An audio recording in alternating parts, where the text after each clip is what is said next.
Hello everyone, how have you all been? I hope all of you are doing well. I know all of you must be quite insecure and scared about the pandemic that is raging.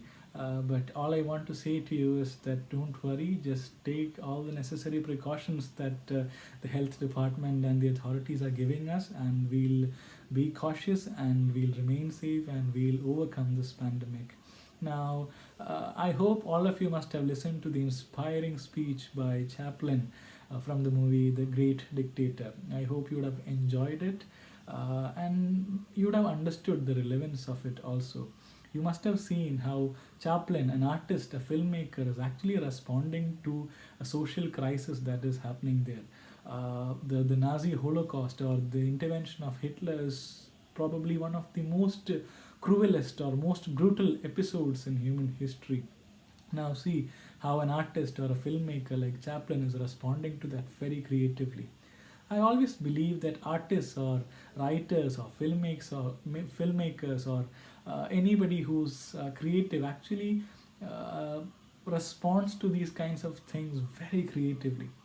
For instance, they envision possibilities. They do not dwell upon the problems and they sit and cry and lament, but rather they envision possibilities for a better future. That's what creative or amazing artists do. And Charlie Chaplin is such an artist, and we saw how beautifully he gives the people hope for a better future, for an equal future in the midst of all that chaos that is happening, in the midst of all those problems that are happening. Chaplin, through his words, is actually offering an amazing possibility of a better, equal, and beautiful tomorrow. So the power of words is nothing smaller than whatever you see around. So if your imagination can work this way, future is bright. That's what Chaplin and many artists are telling us.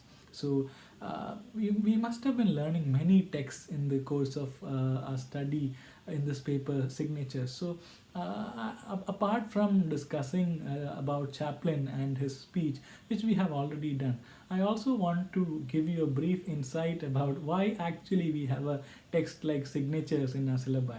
Now, you all must be students from diverse disciplines like zoology, sociology, chemistry, physics, and many of you might be wondering why actually do we need to study something of this sort?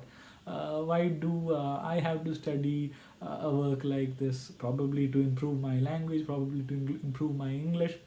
So that's not just the case, but rather this is a very carefully crafted text. The text has been crafted in a way to introduce you to many historical events and many events of social relevance. Now there are many problems that are raging in the society, and there have been many problems in the history also. Now we are all social beings. Human beings are social beings. So without having a thorough awareness of the historical problems that have happened in the world, or without having a thorough awareness about the kind of struggles that humankind has gone through, we cannot call ourselves organic human beings. If at all we know a bit about what the people who came before us went through, then only we will understand why our society is the way it is now. So this understanding of all those struggles and torments that people in the past have gone through is actually a way of understanding our present society better. So whenever we are reading a work from this text signatures, understand that this is not just something to read and enjoy and forget, but rather this is actually a social concern that you're being addressed towards. The text is actually posing certain questions, certain relevant social questions, questions like equality, gender equality, color discrimination, ethnic problems, race discrimination. So many such social questions are raised through this text. Now, when we read these texts and when we try to understand these texts, we understand the problems of a society better, and this understanding will help us become better citizens. We will understand how to treat people equally, and we will understand how there has been a history of torment and torture that many people have gone through. And when we listen to other people's stories, or when we understand other people's sufferings, we will learn to empathize better.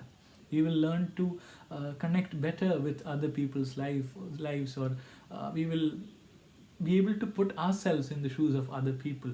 This kind of a social sensibility is what this text signatures is trying to convey or inculcate in you. So when you try to study this text next time, understand that this is not something that you're learning for fun or just to learn the language, but rather all these stories and essays that you're learning is part of of a a learning process which will enable you to become a better social being, a social being with more awareness about the history of the society in which we live in, or the problems or the significant questions that the society we are living in is facing. So I hope all of you are keeping well and safe. This COVID pandemic is another social situation we are going through. I am very sure that in future many literary works, many films will come on the basis of this, and the future generations might learn about the pandemic through literature or cinema also. Most of the time, it's literature that tells us the personal experiences of people rather than newspaper articles or history textbooks.